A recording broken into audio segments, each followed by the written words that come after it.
नमस्कार मित्रों, बहुत ही सहयोग मिल रहा है आप लोगों का, बहुत ही प्यार मिल रहा है। इसी तरीके से अपना सहयोग और प्यार मेरे ऊपर बनाए रखिए और मेरी वीडियोस को लाइक करते रहिए, शेयर करते रहिए और सब्सक्राइब जरूर करिए। आज हम लोग बात करेंगे कन्या लग्न। कन्या लग्न में उत्पन्न हुए जातकों के विषय में। तो वीडियो शुरू करने से पहले मेरा आप सभी लोगों से विनम्र निवेदन है कि इस जानकारी को नोट कर लीजिए, ये आपके बहुत ही काम आएगी, बहुत ही महत्वपूर्ण जानकारी है। चलिए वीडियो शुरू करते हैं, बात करते हैं कन्या लग्न में उत्पन्न हुए जातकों की। देखिए लिखा है, जिसका कन्या लग्न होता है उसके मुख की कांति से स्त्री वर्गीय स्वभाव की झलक दिखती है। देखिए कितना सटीक लिखा हुआ है कि जो भी कन्या लग्न में पैदा होगा, अगर वह पुरुष जाति का है तो उसके चेहरे से, उसके फेस से स्त्री वर्गीय कांति की झलक मिलेगी।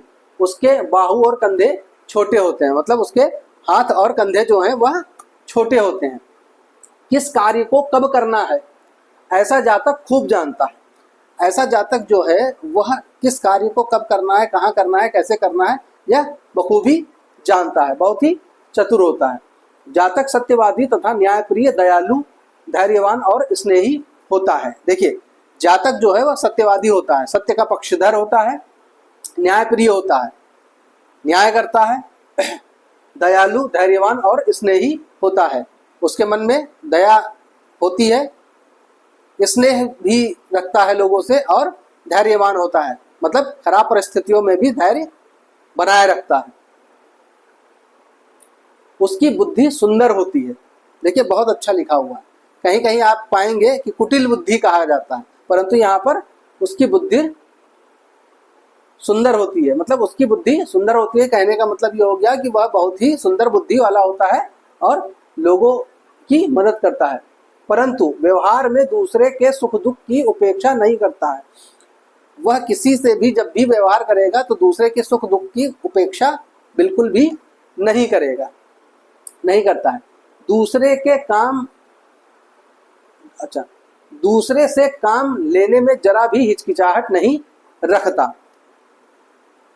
देखिए यहाँ पर जैसे आप देखिए कि स्त्री वर्गीय स्वभाव जो है उसके मुखमंडल से झलकता है। आपने देखा होगा स्त्रियां जो होती हैं वह किसी से भी कार्य करा लेती हैं। तो कन्या लग्न में जन्म लेने वाला जातक जो है वह किसी से भी काम लेने में बिल्कुल भी हिचकता नहीं है।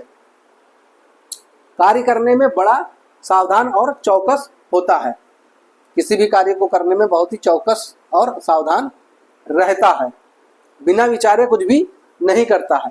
मतलब किसी भी कार्य को करने से पहले निगेटिव और पॉजिटिव हर एक चीज़ों का विचार कर लेता है, उसके बाद कार्य को शुरू करता है। उसको दूसरे के कामों में छिंद्रान्वेषण करने की बड़ी रुचि रहती है। अब छिंद्रान्वेषण करने की बहुत रुचि रहती है कहने का मतलब यह है कि दूसरों के कार्य में कुछ ना कुछ कमी निकालता रहता है। बातों को गुप्त रखने वाला और अपने भाव को दूसरे पर प्रकट नहीं करने वाला तथा वाणिज्य व्यवसाय में बड़ा निपुण होता है। देखिए बातों को गुप्त रखने वाला होता है, अपनी बातों को या अपने भाव को किसी के सामने प्रकट नहीं होने देता है और वाणिज्य व्यवसाय में बड़ा निपुण होता है, मतलब व्यापार में बहुत ही निपुण होता है। वह मितव्ययी, सहनशील और बड़ा दयालु होता है। सहनशीलता कूट कूट के भरी होती है, धैर्यवान होता है, सहनशील होता है और दयालु होता है। वह काम करने में दक्ष, धीर और साहसी होता है। अब कार्य करने में दक्षता उसको मिल जाती है क्योंकि बुद्धि से बहुत ही कुशाग्र होता है और धीर, वीर, गंभीर होता है, साहसी होता है। ऐसे जातक पर उससे अच्छे लोगों की सहायता और संरक्षिता होती है। देखिए बहुत ही अच्छा गुण यहाँ पर बताया जा रहा है कि कन्या लग्न में जन्म लेने वाला जातक जो होता है उसके ऊपर अपने से बड़े लोगों या अपने से उच्च लोगों की सहायता एवं संरक्षिता दोनों ही रहती है। ऐसा जातक दूसरों के पदार्थ एवं धन को भोगने वाला इंद्रिय लोलुप होता है। कन्या लग्न में जो जातक पैदा हुआ है वह दूसरे के पदार्थ एवं धन को भोगने वाला, कमा कोई और रहा है, लगा कोई और रहा है। जैसे कि पैसा किसी और ने लगाया, बिजनेस हम कर रहे हैं, या कमा के कोई और रख गया और खर्च हम कर रहे हैं। इंद्रिय लोलुप होता है। कहने का मतलब ये हो गया कि अपने इंद्रियों के वशीभूत होता है। तो यह जानकारी कन्या लग्न के विषय में थी। आगे देखिए, मैंने यहाँ पर एक कन्या लग्न का चार्ट बना रखा है। यहाँ पर मैंने शुभ ग्रह बताए हैं, अशुभ ग्रह बताए हैं।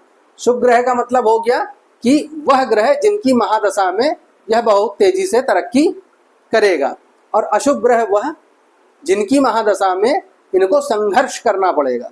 संघर्ष का मतलब ही कष्ट होता है। तो देख लीजिए, बुध, शनि, शुक्र और गुरु इनके शुभ ग्रह हैं, और संघर्षशील ग्रहों में मंगल, चंद्रमा और सूर्य है। तो यह कन्या लग्न के विषय में विस्तृत जानकारी थी। मेरा कन्या लग्न के सभी जातकों से विनम्र निवेदन है कि वह मुझे इस वीडियो को देखने के बाद कमेंट के माध्यम से बताएं कि क्या यह जानकारी उनके जीवन में सटीक बैठती है।